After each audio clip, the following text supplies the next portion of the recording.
Yo, mambo vipi? Kipenda niite Filipo, wengi mnaniita Victor, mnaofuatilia Last Chance. It's okay, never mind. Kwa mnaofuatilia Last Chance, nyumba ya kina Mima, so kama nimeuza kumkomoa Mima, hapana.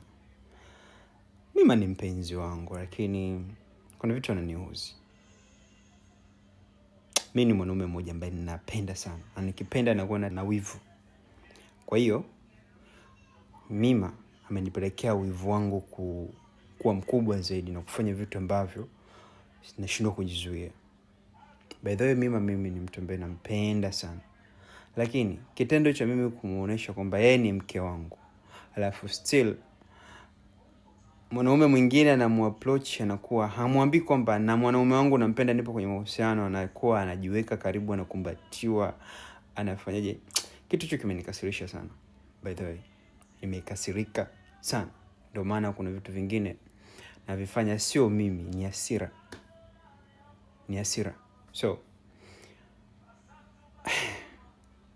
sijui nisemaje, ila nasikia shakuwa chizi kwa nakuta makopo.